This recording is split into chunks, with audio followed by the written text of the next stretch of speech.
Hi friends, welcome to my channel. Friends, నేను ఎప్పుడు కూడా ప్రకృతి లేకపోతే టైం పార్ట్లు ఇవన్నీ చెప్తూ ఉంటాను. మీరు ఎప్పుడైనా గమనించారో లేదో నాకు తెలియదు. నేను ఒక విషయం చెప్తాను, అది ఒక చిన్న ఎగ్జాంపుల్ మాత్రమే.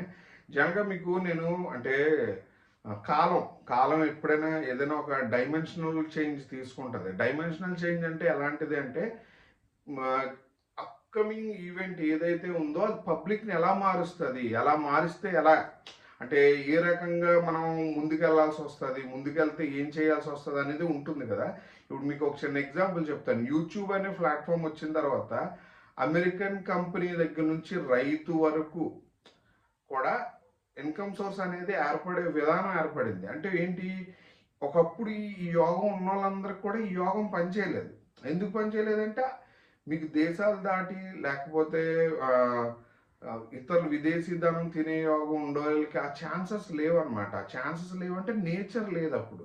ఇప్పుడు నేచర్ వచ్చింది. నేచర్ అంటే మీకు తెలియనే ఉంది. ఈరోజు ఇన్స్టా, టిక్ టాక్ ఇలాంటివన్నిటి ప్లాట్ఫామ్స్లో కూడా చాలామంది వైరల్ అయ్యి సెలబ్రిటీస్ అవ్వడానికి గల కారణం ఆ ప్లాట్ఫామ్. అంటే మీ ప్రకృతిలో మీ యొక్క స్థితి అంటే ఇప్పుడు యూట్యూబ్ అనేది ఒక నేచర్ ఇచ్చిన గిఫ్ట్ అనుకుందాం, ఒక ప్లాట్ఫామ్.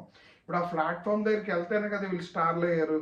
వీళ్ళు అవ్వలేదు కానీ వీటిని చూస్తున్న వాళ్ళు కూడా దానికి రెవెన్యూని ఇస్తున్నారు కదా.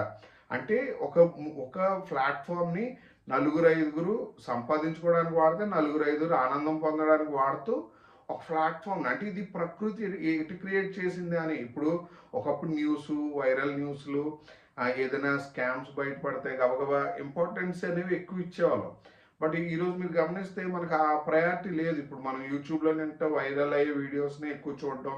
ఇప్పుడు రీసెంట్గా కూడా కుంభమేళలో ఒక అమ్మాయి ఎప్పటి నుంచో ఉంటుంది కదా, అంటే ఆ రోజు ఆ స్థితి ఆ టైము ఆ గ్రహ స్థితిలోనే అమ్మాయి వైరల్ అవ్వడం, ఇలాంటివి నేపాల్లో కూడా కొన్ని వైరల్ అయ్యారనమాట. అలాగా ఒక విషయం టైం వచ్చినప్పుడు జరుగుతుంది.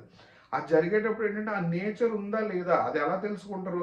కేవలం మీ జాతకం వల్ల మాత్రమే తెలుసుకుంటారు. అట్లీస్ట్ మీ ఎఫర్ట్ ఉండాలి. మీ ఎఫర్ట్ జాతకం తెలుసుకోవడమే కాదు, జాతకాన్ని క్రియేట్ చేసుకోవడానికి కూడా మీ ఎఫర్ట్ అనేది పెట్టాలి ఫ్రెండ్స్. ఎందుకు క్లియర్గా చెప్తున్నానంటే లైఫ్లోని చాలా ఆపర్చునిటీస్ వస్తాయి, ఆగుతాయి, వెళ్తూ ఉంటాయి. బట్ నేను ఒకటైతే చెప్తా, మీ ప్లాట్ఫామ్ ఇదే అని తెలుసుకున్న తర్వాత మినిమం టైము మీ జీవితంలో దానికి కేటాయించండి. ఎందుకంటే అన్సక్సెస్ఫుల్ పీపుల్, అన్సాటిస్ఫైడ్ పీపుల్ చుట్టుపక్కల ఉన్న వాళ్ళ మీద ఎక్కువ ఆధారపడి బతుకుతున్నారు. కానీ అలా వద్దు. మీ జాతక స్థితిలో మీ గ్రహాలు మీరు ఏం చేస్తున్నారో వదిలేయండి. ఏం చేస్తే లైఫ్లో ఒక సాటిస్ఫాక్షన్ మీ జాతకంలో యోగం ఉంటుందో అది ఖచ్చితంగా చేయండి. ఈ ఛానల్ లైక్ చేయండి, షేర్ చేయండి, సబ్స్క్రైబ్ చేయండి. Thank you.